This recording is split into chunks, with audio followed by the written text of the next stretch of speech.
Mike, fellow podcaster. It's nice to shine the torch and the spotlight on somebody else who does the same. So welcome to the Thanks, show. man. Thanks for having me, man. I appreciate it. Um, I'm sure many people know who you are. You've produced more than enough content, but just in case, would you be able to walk the listeners through your background, who you are, what you do? Yeah, I'll give you the shortest version possible. I always joke around. I basically lived a double life for 24 years. There's the in-person coach, gym owner, person that's kind of just been in the trenches. Kind of hate that term, but you know what I mean. Yeah. I've been doing this for 24 years now as a coach. I still coach today. I've owned a gym, IFAST, for the last 16 of those. So my business partner, Bill Hartman, and I started that in 2008. So there's that side. And then there's the other side, which is where a lot of people probably know me from, and that's more the content creation side. And I always joke around, I've been creating content since well before, one, it was the cool thing to do, and number two, well before I probably should have been. I just loved educating people. I loved taking what I had learned and then putting that into, at the time, an article, now a video or a podcast. So I've been creating content almost that same length of time as well, because I just think of education as like a logical extension of coaching. And I think I realized at a fairly early age that when you're working with athletes, your knowledge and your experience kind of stops there, right? It doesn't trickle on, versus if I coach other coaches or other trainers, then now that gets leveraged. And so if I impact 10 coaches, that could impact hundreds or thousands of clients and athletes. So that is a little bit about me and what I do for a living. You got trenches in there early, which Yeah, the sort of coaches bingo card. You need to get something like make the gotta car make go sure. faster and some other one-liners in there as That's Alan's during this conversation. yeah. You got to have that in there for sure. In the trenches, check the box. Well, I guess that one of the things I'm interested in, because this is something I could probably reflect on too in a similar spot to you. I guess how has interviewing people or how has creating content shaped your delivery? Because for me, it's been probably one of the best growth things I've ever done in terms of having the ability to pick people's brains and access guests on air, but then Yes. also off air, off the back of it. Yeah, I've absolutely loved it. I started, so they may not know this. This is going to be really funny. This is full circle already. I actually had a podcast before my current podcast called In the Trenches Fitness. So Love that. yeah, there's Yeah. like 40 of them. I've got them stored on my hard drive. Maybe someday I'll re-release them, although I'd probably cringe at everything about it, right? But yeah, I think I restarted the podcast because there are just so many great people out there. And one of the things that I wanted to do, because I've done this for a long time. I've had the luxury of kind of going everywhere, right? I've been across the US, I've been to Europe, Australia, Canada. Like, I've been a lot of places and I've seen a lot of great gyms. I've met a lot of great coaches, and via speaking, right, and kind of being kind of at the forefront of the industry for a little while now, I've got this great list of connections, and I'm conscious of that, right? And that humbles me. And I'm like, hey, I want to be able to interview these people and really like pick their brains, right? And not just the pre-canned stuff that you get when you go to a seminar, right? You get their pre-canned talk that they've done 100 times. No, like, let's really dive in and let's talk some of the nuance here. So when I started the podcast, I wanted to do that. But then on the back end of that, what I also realized is, man, there's some amazing coaches out there that nobody's ever heard of, right? The guy with the small gym in Connecticut that's just crushing it, right? And he's getting amazing results with his clients and athletes. I want to talk to that guy. Like, what is he doing? Because that's incredibly relatable, right? If you think about it, hey, most gym owners aren't thinking, I'm going to be the next Nick Winkelman or the next Luka Hasavar, right? That's not Eric Cressy. That's not where their brain is at. They're like, hey, I just want to be really successful in my local market. And that's great. So being able to interact and bring all those people together has been great. And then I think it's really become almost an obsession of mine to like figure out, hey, what makes this person great? And I think that's what's fun about all this, because you've probably done this as well, or you've realized this as well. Like, everybody you bring on, you don't agree with across the board, right? There's certain things you're like, I don't know if I agree with that. But there's something that makes that person really, really good or even world class. So what is that thing? And that's what I want to call out of doing an interview with them. And so I think that's what's been fun about this, is just trying to figure out, what is this person's superpower? How do we highlight that and then put that out into the world. And so that's been something that has kind of been an obsession of mine because, look, if somebody's good enough to go speak at, Perform Better or Swiss or, Sportsmith, all these big conferences that we're having, hey, man, then they're good enough to be on my show. Now, what is it about them that makes them unique? And how can we really take that and get beyond just the surface level stuff and give the listeners something that's going to really help them level up as a trainer or coach?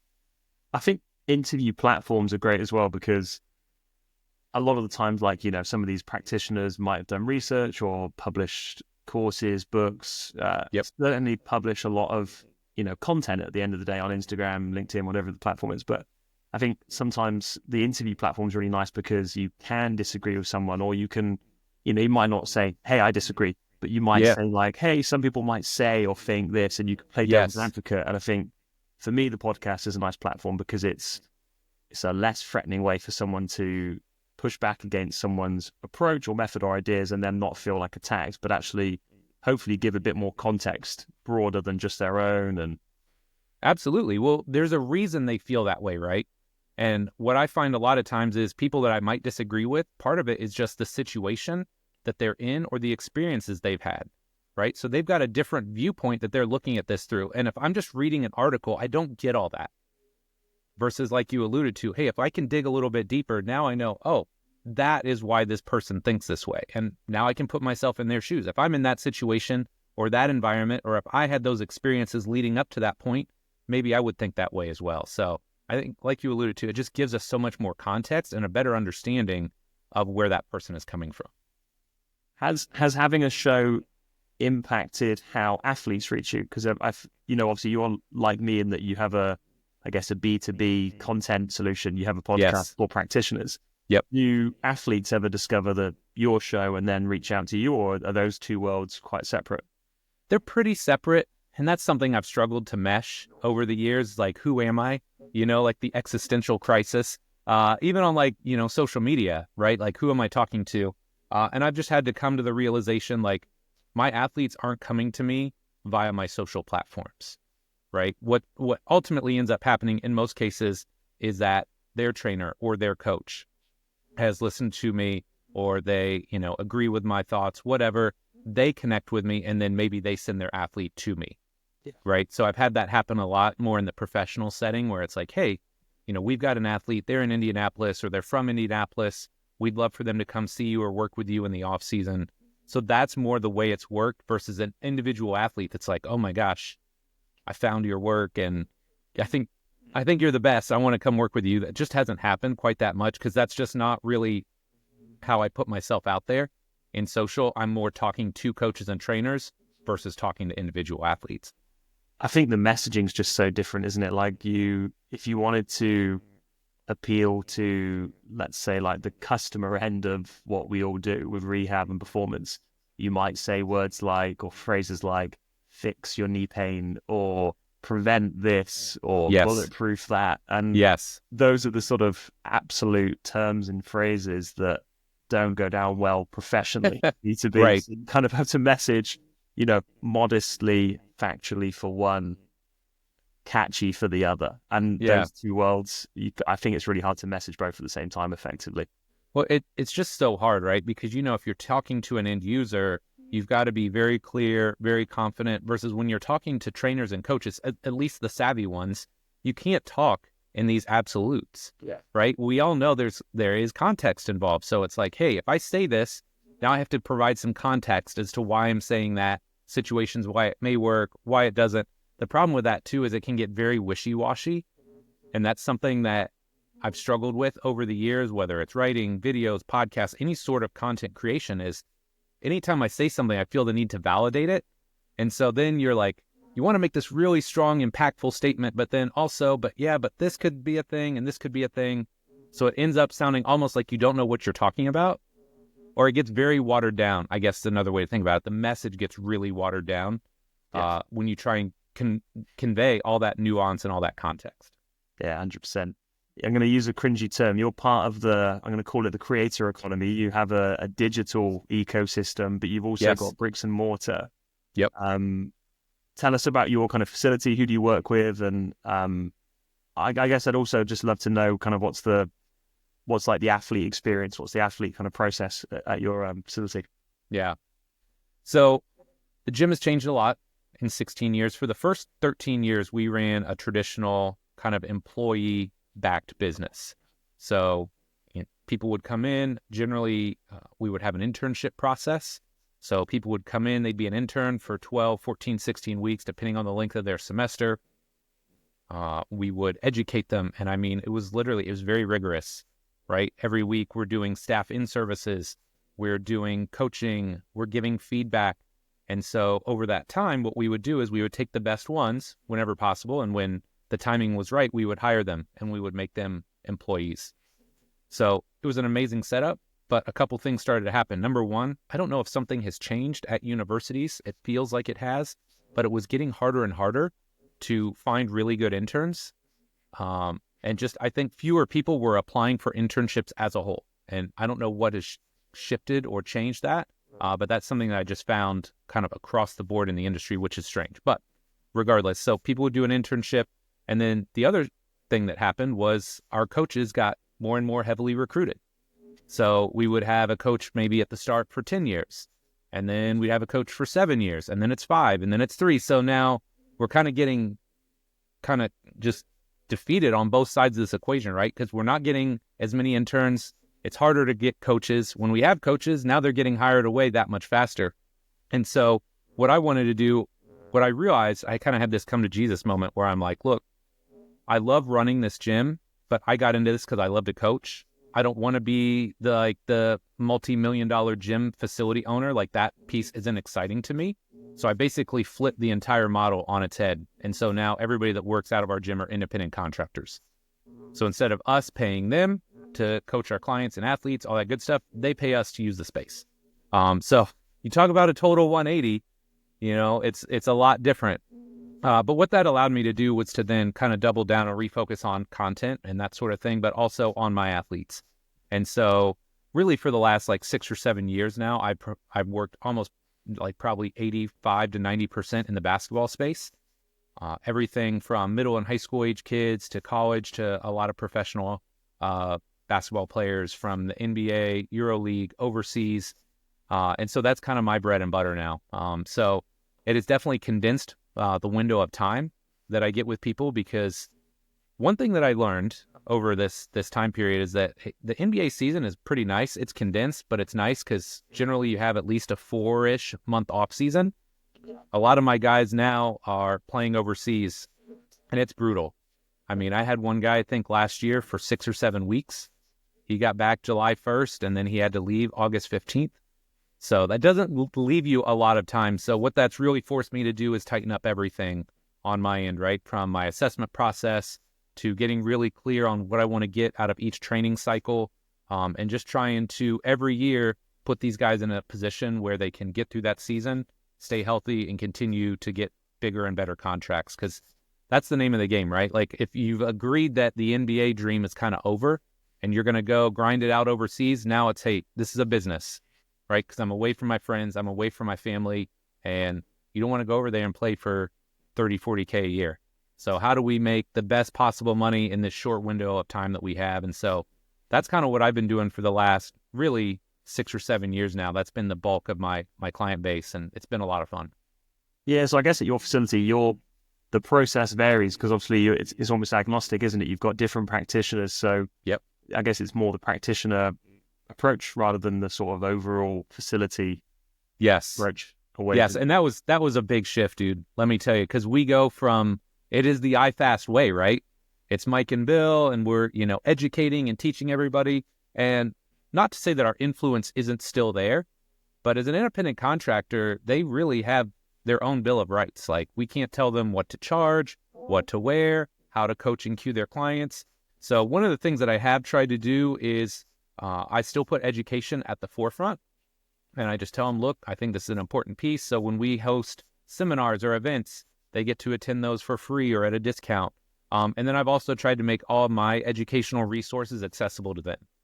So, hey, if you're interested and you want to be good at this, here is my cert. Here's access to my mentorship. So that way I can help them really grow and evolve as a coach.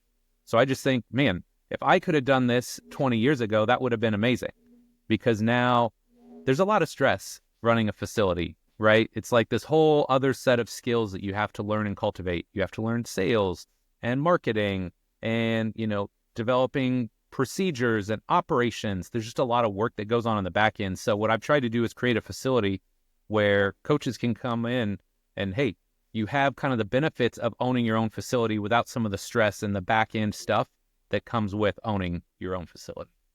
I almost wonder if we are on both sides of the problem, right? Because, years ago, you couldn't get all this information as easily. Like when I started out, I would check the websites that would influence my thinking more frequently than they would update their content. And then there was really just kind of like key titles that every coach or every clinician was kind of reading.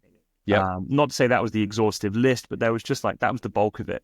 And now I think people don't gravitate towards internships, maybe because there's lots of online offerings and we now offer that content and those educational products. I almost feel like we're on both sides of it, where we've evolved with the problem.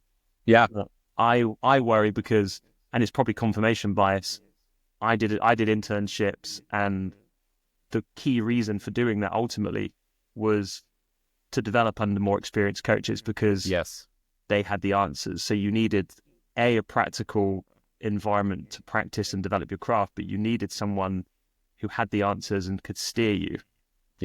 And I think now it's quite a muddled environment, because people aren't heavily getting that practical experience as easily. It's not dynamic enough. And look, I'm all for like online education, and I mean, look, I'm playing the game too, brother, right? Like I'm creating the social media content and I'm doing the podcast, like all these things. But I mean, think about it. If you bring a world-class expert on and you interview them for an hour, somebody could say, oh, that's amazing. I learned a lot, right? But now just imagine the breadth of knowledge that person isn't able to share in that 1 hour, right? And the same thing goes for a course or anything else. Like you can convey so much information and so much knowledge, and somebody could watch a video and say, oh, I know what a good deadlift should look like right now. Okay. But what if somebody doesn't deadlift well? Right? That's where like the internship and that dynamic element comes in. Is like, hey, you know what it should look like, but what if it doesn't look like that? How do you fix that? What are the coaching cues you use? What are the strategies?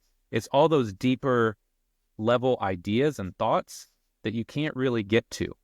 Like even in the best like online course or the best online content, like you just can't get that deep down into it. So I think that's what I think unfortunately a lot of coaches are missing out on these days, is this dynamic process where they're learning from somebody that's a little bit more seasoned, somebody that's seen more things or had more failures, right? That's part of it too.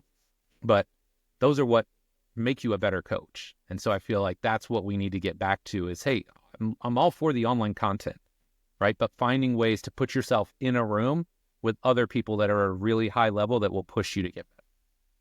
Yeah, I think you almost need the evolution of reps as well. Like at the moment, everything's very tech focused, which is great.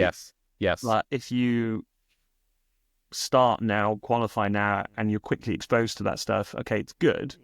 But I feel like you sometimes also need the evolution of thinking of like, what did people used to do? Why did they do it? How did it change and evolve? Like, why did people use the FMS at the time?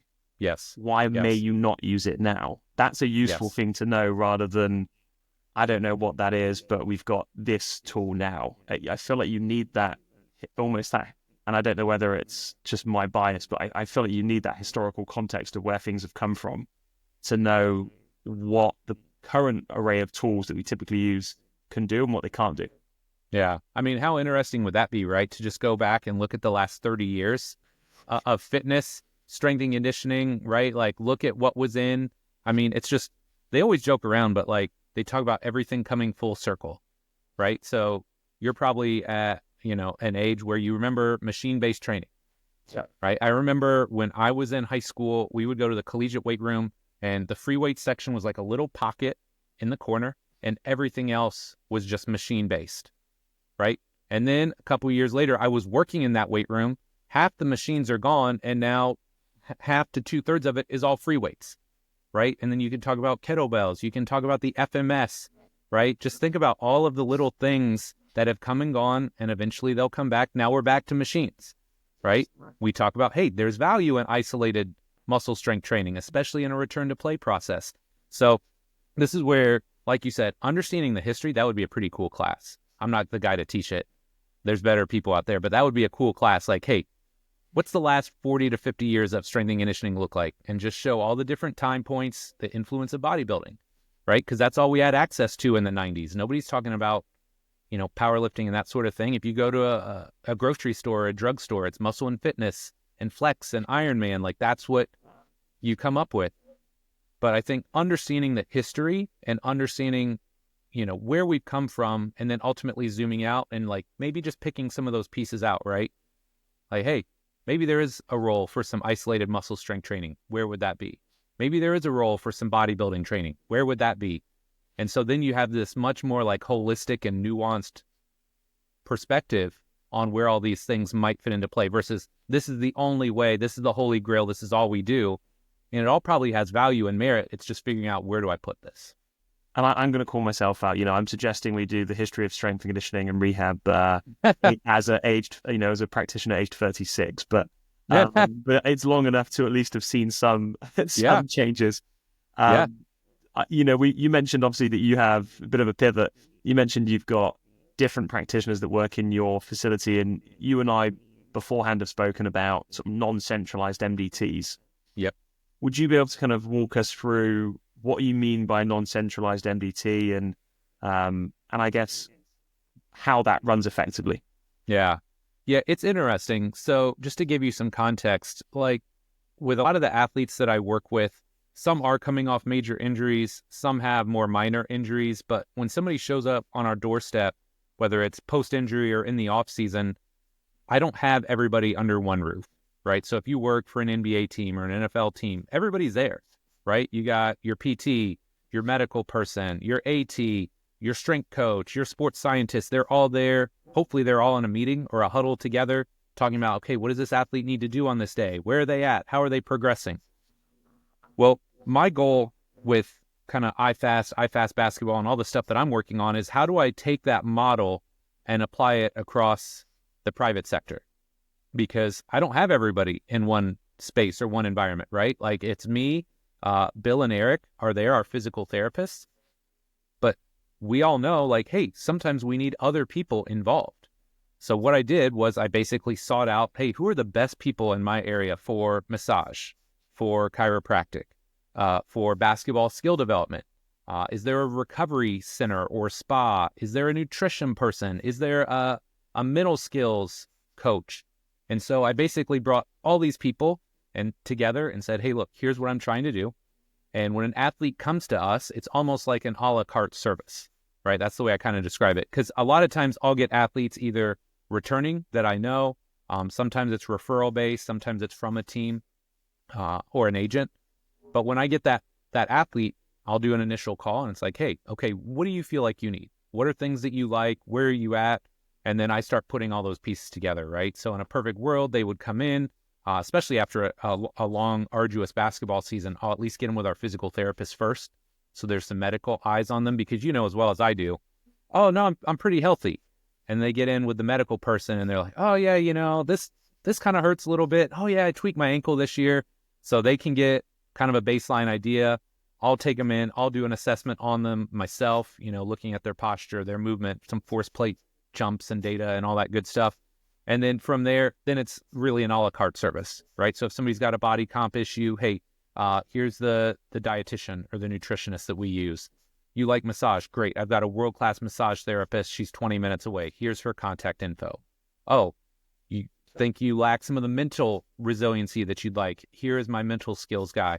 And so that's what I've tried to cultivate and build here, is just an environment where they can get all the tools and all the things that they need to be successful. Now, they have to drive the show a little bit more than if it was like a team approach and like the team has a vision for that athlete, kind of tells them what to do. But what I have found is this worked really well for me, because now instead of being team driven, it's athlete driven. And I think that's really important because they have a vision for themselves, right? At least most of them do. And if they don't, maybe they're a little bit younger. That's where I can maybe step in and help them out a little bit more. But that's that's what I'm working towards. And it's been, a multi-year process, but it's been pretty cool. And I feel like our athletes are getting better and better results just due to the fact that we have the right pieces in place. Yeah, and I guess you're, as well as functioning as the coach in that environment, you are essentially the performance director as well, because it's you that, it sounds like it's you that's the conductor and sort of orchestrating the other parties that you choose to bring in for their professional inputs too. Yeah, and it's been fun in that sense because it gives me a higher level overview. It's probably not something I'd be able to do in a world like the NBA simply because I don't have the medical background. And that's not to say I shirk that. In a lot of cases, if somebody is in a true return to play environment, that's where I'll lean on Bill, right? Because he's seen basically everything under the sun, from an Achilles to an ACL to a microfracture. So, hey, I'll lean on him, especially if they're earlier or more acute in the process. Hey, what do you need me to do, right? So I can step back, but I can still facilitate with the other people and just make sure that that athlete is getting the best care possible. Yeah, it's definitely athlete-centered, and it definitely aligns with, especially in the NBA, what players want individually. Yeah. What are the drawbacks of it? Or is there any drawbacks to it or challenges that you see without unraveling your business completely? Oh, I don't care. I'm pretty open about this. I think the two biggest things, one we kind of talked about off air, is basically everybody I'm associated with is not just a practitioner, but they're an entrepreneur, business owner as well. Yeah. Right. So there's a lot of demands on their time. So sometimes communication, it's not like we're all sitting in a meeting room together at 8:30 a.m. talking about this athlete's program, right? Sometimes it's, hey, call me when you can. Send me a text. How are they doing? So the communication aspect is part of it. The other piece too is, just being realistic, because not every guy is out there making millions of dollars a year. You got to pay for all this, and if you're with a team, hey, you go in and you can see, the medical person, you can get treatment for an hour. You can have the massage person work on you. You've got a skill development coach. You've got strength and conditioning. It's all under one roof and it's all paid for. Versus here, you got to pay for it yourself and we're not all in one building. So there is some work on your part. And I would say the third piece, and nobody likes to hear this because everybody wants to think they can work with NBA players. But look, where you live is a huge piece of this. Yeah. Indianapolis is just not a huge draw. I wish I could be like, oh, and I will. I always joke around, right? Everything from, NBA All-Stars, seasoned vets, first-round draft picks. I'm like, dude, Indy in the summer is so...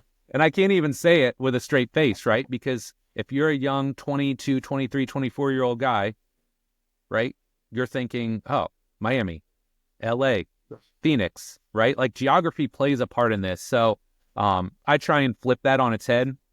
Every pro can be a con and vice versa. So I just tell people, look, if you're really serious about your game and your development and trying to maximize what you want to do, where you go should not be an issue, right? Is Indy the most amazing place? No. But hey, come here and work Monday through Thursday or Monday through Friday. You got enough money, then you can go to Vegas for the weekend or go to Miami or go to LA. But if you're really serious about your game and your body and trying to maximize your career, then I think we can do that for you here. I've run into that issue. I'm in Philly, and I know you've had Jared Antflick on your show, and I used to work for Jared at Total Performance. And when I would visit NBA teams, spring would roll around, and if you said to any player, "Oh, what's your off-season plans? Where are you going to be training?" It was LA, Miami, and if you bet on anything else, okay, sometimes another city would come up, but you wouldn't be a rich man betting on any other city other than those two extremes. Yeah. It's a realization for me, Philly's great city, big sports city. It's not a good off-season city. Yeah. Although I guess the one thing you have in Indianapolis is you have motorsport. Yeah. So I guess but most of the guys aren't into that. There's a few guys that are into that. And May is pretty exciting around here, but that's really about it. Then it gets into June and it's just hot and humid and you're like, oh, dude, I'm here. I could feel like I'm in an armpit. I could be on a beach or, somewhere. Or New York is another one, right? Any sort of major metropolitan area that either has a beach or a bustling nightlife, that's just not what people think about when they think of Indianapolis, unfortunately. I guess there'll probably be some private coaches listening who are probably now therefore wondering, how did you build up your geographical reputation or your reputation broadly anyway, to be able to lure players from, Miami, New York, LA to Indianapolis, which, it doesn't have that sort of like high-end fashion label type city name, like these other places do. Yeah. Yeah. Well, number one, I think a big part of it is just the athlete themselves. Yeah. Right. They got to kind of have a blue collar work ethic and attitude. Like, hey, this isn't about like going out and partying every weekend. I'm serious about my game. And I realize I have a short window of time to do this and maximize my career earnings. So I'm going to do everything in the off season to do that. So I think that's been part of it. Second is I've just tried to make it such a great experience. Right. And look, I know amazing coaches, so I don't want people to think I'm knocking Miami or LA or New York, because I know amazing world-class coaches that are in those spaces. But I think there's like a lower level of coach in those spaces that just get by just because they're in those areas. Yeah. And so I've kind of taken a playbook from some of my friends that are in professional sports in maybe less thriving environments, right? Like if you're not in a major environment, I'm just going to throw cities out there. But if you're in Oklahoma City or Minneapolis, these other places where athletes may not want to go, right? They have to do everything else in their environment to just make sure this is the most amazing experience possible. And so that's the way I look at it, is like, look, when you're going to come and you're going to work with me at IFAST, I'm going to take amazing care of you. Every session is going to be the best that I can offer. All the little details are going to be there, right? Like you're going to have customized warm-ups or customized workouts, You're going to have nutrition on site, like shakes, all that stuff. It's trying to make it as much like a real professional environment as possible. Because again, I just realized if I'm not going to be in one of these major areas, everything else that I do has to be a notch or two above what they would get somewhere else. I think like it's a testament to you there, and I think probably on the flip side, when athletes go to LA or Miami, they go there because they like being there and they'll do some training, right? Yes. Versus if an athlete comes to where you are, they're there to work. So absolutely. I mean, of course, you're providing them a really good service, but equally, they're probably walking, they're intentionally in that city to work, to do the training, to do the rehab. So I think there's probably a number of factors as to why, if you can get them there, right, it becomes a really successful process for them when they do visit. And you by any means. No, not at all. And I think it makes my job easy, right? Because here's what's weird. I've just been around professional athletes for so long at this point now, I'm kind of numb to it, because I've seen all the different sports, right? Baseball, basketball, football, soccer, motor car, rugby. Like I've met and worked with all of these different people. And Bill and I were talking about this the other day. It's like over, 15. So I've done this 24 years, probably 15. I've worked with some level of professional athlete. I probably had 2 that were really just like not great humans. The rest have been amazing humans. And that's such like a mindset shift, because the general population assumes they're just all jerks, right? They're all jerks. They're pretentious.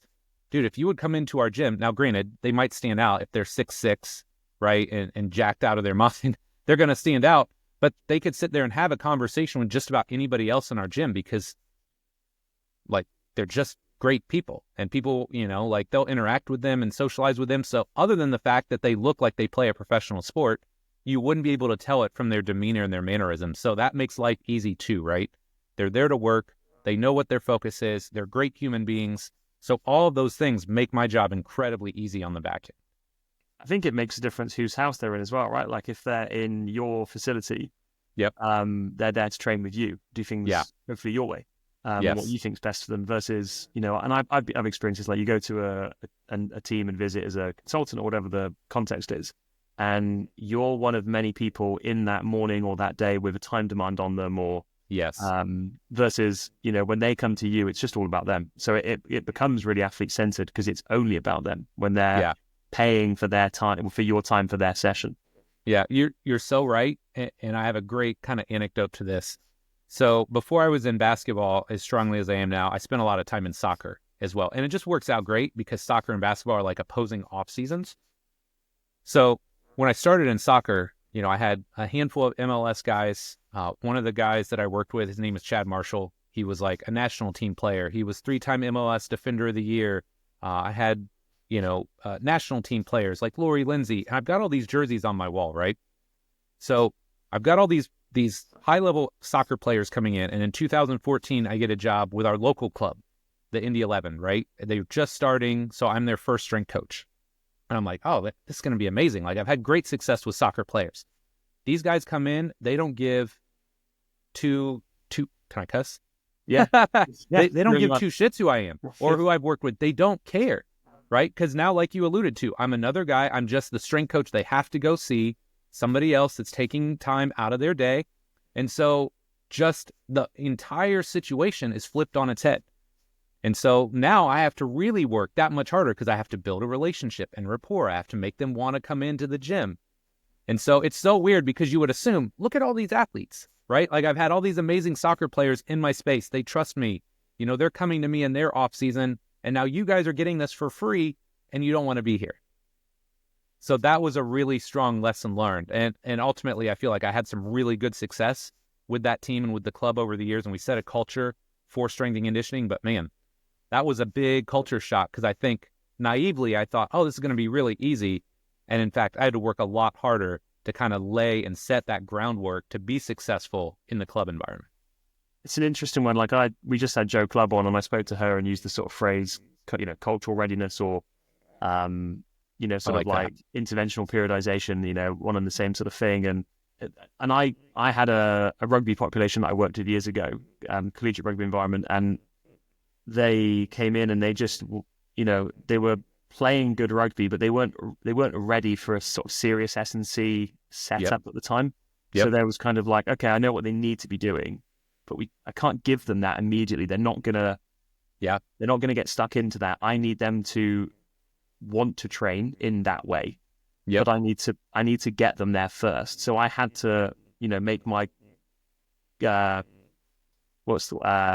had to negotiate with them essentially, and it was, let's get X amount of kind of what I want to get done. And if you do that, then here's 20 minutes, we can do bicep curls, whatever you want to do.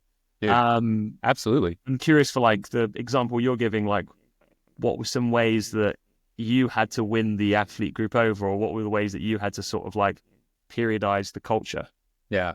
The easiest one, and this is going to sound really silly, but it's probably commonplace now, but back in the day when we did this, spike ball. Yeah. Nobody had spike ball. And so we would have the guys come in and you're like, why would they want to do anything competitive, right? They were just on the pitch for an hour and a half, 2 hours, beating each other up. Dude, spike ball was the thing.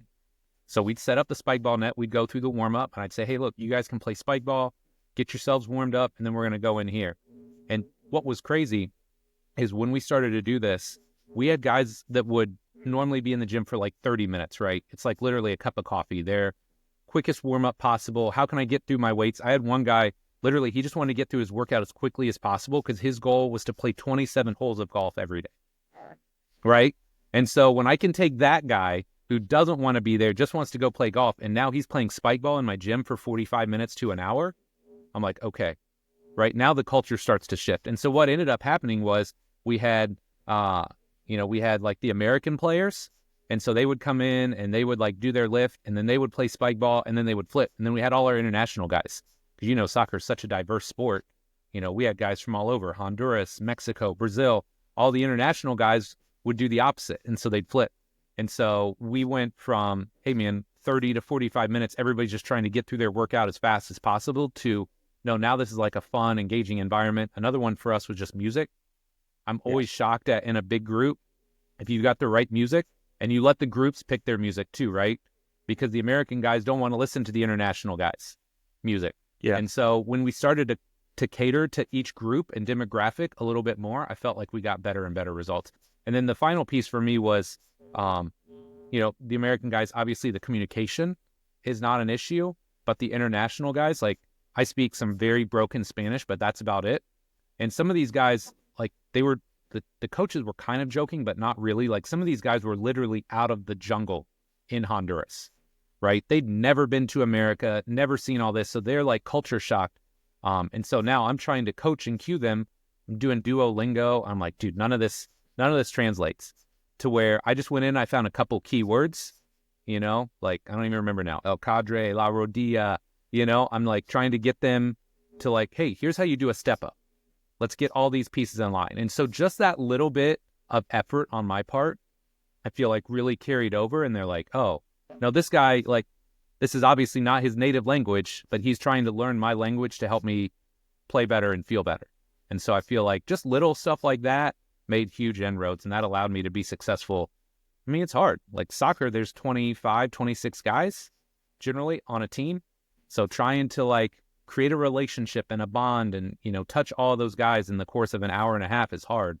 But I feel like all those things made a positive impact. I think team considerations or team interventions like that, they have to be so much more strategic because, like, in the context of now, I mostly just do rehab work with people. So I get tons of conversation time with the athlete to educate them and see what their beliefs are and their thoughts and sort of like essentially build rapport and try and win them over to the strategy that I think will work best. Yep. But in a team, you can't, if you're going to do that, you're going to be running around having one-to-one conversations all the time, and you're still going to have them, but yeah, it's just not the same. You need to put in place these things like you did with spike ball, and they need to land really quickly. And the bullet that you fire has to be the right one because you don't have many of them to fire. Yeah. So I think one of the things that I learned as well is just preparation. It's funny because I just created like this presentation here lately, and it was just about running team training environments because it's a different animal, right? Versus a 1-to-1 or even a small group where you've got a little bit more wiggle room. If you got 20 to 25 athletes coming in and they're all going to be there at the same time, you've got to have everything buttoned up. Like the workout's got to be ready and on the board. All the equipment needs to be out because I wanted all that set up. So when they start coming in, now I'm just like the mayor, right? I'm just shaking hands. Hey, Don, how are you? You know, like, how are you guys? What's going on? Just trying to get a vibe for how is each individual player? What's the team vibe? So it's a lot of work, right? And when you're done with that hour and a half session, you're like, you know, you finally take a breath out, but it's challenging, but you're absolutely right. It's a lot harder to kind of create that rapport. So you're going to have to do your best to try and just touch every athlete. I would always try and do it like at least once when everybody walks in, and then at least once during the session. And I feel like if you can do that, then they feel like, hey, this guy's at least paying attention to me and he cares. I think it's also the value of getting some experience working with youth athletes. I know you work with youth athletes because like I've worked with really young groups, like as young as like 6-7-year-old tennis players in groups, which I wouldn't rush back to right now. but you know, you can have your session planned out, but 10 minutes into the session, you might be losing them, and you need to really quickly on the fly read the mood and play a game, pick the activity, do something to re-engage the group. And I think actually like being able to work with youth, I don't think it has to be that young, but being able to work with young groups where that's a more common problem, I think gives you a better skill set when you then work with pros or adult athletes to be able to, when you need to, maybe less frequently, be able to recognize the room and say, well, let's do this all of a sudden, or this is what we need to do. Is the warm up today, you know, the guys are feeling this or the girls are feeling that. Let's do this. Let's try and pick up the mood and re-engage the session. Yes. Yeah. And that's something, one, you learn with experience. And then two, I think having some contingency plans is really helpful. I know Stu McMillan talked about this years ago, and I couldn't agree more, but we always write like the perfect session. What happens when that session does go awry, right? So in a different kind of example, I had one guy, his name was Don Smart. He's like the most amazing human I've ever met, but he's from Jamaica. He reminds me of the Red Stripe guy. If you ever remember those commercials, the Red Stripe beer. But anyway, Don was like the heartbeat of the team. And so when Don would come in, I could get a feel for where they were at. And so if Don's, upright, upbeat and talking and, kind of just work in the room, I'm like, we're in a good spot. But a couple of times a year, Don would come in, no energy, kind of head down. I'm like, Don, what's going on, man? He's like, yo, it was a rough one out there today. It's a temperature check. So now I know, hey, whatever I had on the board, we had a heavy lifting day. No, it's not happening. No, now we're going to do some extra mobility, some recovery work. Maybe we do some breath work at the end. And so that's where the experience, but then also maybe having some contingency plans in place, and you build those over the years, right? The more you do this stuff, the more you kind of know. But doing that, I think, definitely helped. And it just helped kind of meet the athletes where they were at on any given day. Yeah. we had a really good, I had a really good conversation with Ben Rosenblatt about this around session intention, not in terms of like the X's and O's and the lifts and the reps and stuff, but actually just sort of what's the atmosphere and the overall focus going to be of the session? Is it intensity? Is it competitive? Is it technical? Yeah. And the way you orchestrate the session, your language and the way you set it up communication wise as well will influence how you deliver your intention at the session. Yeah. Versus, it just being, here's an inflexible program, you get it through it. It's okay, how do I facilitate this as the coach in terms of the atmosphere and the mood to actually facilitate what I want to achieve in the session? Yep. And I think something that I always tried to do was there's like a core workout, and then there's little upgrades and downgrades, right? Or progressions and regressions. So, hey, here's our standard lift. But then I would also have, hey, if you played twice this week, right, and you're really shot, hey, here's like an alternative workout that checks a lot of these boxes, but is more focused on mobility and restoration and making sure you're recovered for our next match. And so, like you alluded to, if you give them that kind of high-level overview up top, like, hey, here's the objective of the session, but also, if we can't meet that objective, here's something else that we can do that will still be a benefit to us and get us ready to play the next game. Yeah, cool. I'm aware of time. I know you haven't got too much more time to play with. What stuff can people find from you? Like, I know you've got your ear to the ground, and I was going to ask you, what kind of skills and qualities do new coaches need? But I think we probably covered that within our conversation. Yeah. Where can people find your stuff? What do you offer people sort of online from a coach perspective? Yeah, I always tell people, if you're new to me, if you've never heard of me or know what I do, go to robertsontrainingsystems.com. There's literally like decades, which makes me sound really old and makes me feel older than I should. But there's literally like decades of stuff there, right? Articles, when articles were a thing, videos, podcasts like this one. So there's tons of free content there. Just start there. If you are a trainer or a coach, maybe not having the success that you want, you're looking to really like kind of upgrade your system, then the Complete Coach certification would be a great place to go, because that's basically my coaching system. That's how I tried to train our interns and our coaches to coach, cue, program more effectively. So I think that would be a great place to start as well. If you're really trying to like level up your game, maybe start there as well. Yeah, and I think going full circle to what we were saying earlier around getting experience, those skills are what I think are hard to come by at the moment in the sort of current lay of the land. Yes, right. Yes. Well, it's just hard. And a lot of the soft skills that you and I probably take for granted are harder for young coaches to come by, right? Because there's so much interaction with their phone. And so now getting off the phone and just interacting with another human and being able to have like a dynamic conversation and engage them and try and figure out, hey, how is this person feeling today? All of those things are probably what they need more of now than just the pure X's and O's technical stuff, right? Yeah. And where can people find you? Obviously, you've got a Goliath of a podcast that's been running for a while. And where can people find that? What's it called? And what are your social handles as well? Yeah. So again, if you go to robertsontrainingsystems.com, there's a tab up top for podcasts. I think we're over 450. So there's somebody there that's probably interesting to you. You can definitely check that out. And then I'm probably most active on Instagram, and that's just Rob Train Systems. I don't know why. I think Mike Robertson was taken. I don't have a very unique name, so I had to go with Rob Train Systems. The downside is now everybody wants to call me Rob. So I know if somebody calls me Rob, they probably haven't paid attention to who I actually am. But that's funny. Yes, Rob Train Systems on IG, and I try and put, pretty consistent content out there. So those would be the good places to start. I would urge, as a biased podcaster, I would urge people to listen to your show. You get really good guests on, have good conversations, but also 450 episodes. I applaud you. It's hard work to get episodes done. I can't even imagine for that many. So yeah. Well, and too, like you just get to a point where you realize you can't do it all yourself. Yeah. And so I think that's definitely helped, is starting to bring other people on that are passionate about the editing and the back end stuff, so that I can just do what I enjoy, which is getting on the phone and talking to people. So cool. Well, it's been great to chat to you off air, and brilliant to get you on Informed Performance as well. So Mike, thank you very much for coming on. Thanks so much for having me, Andy. I appreciate it. Cheers, man.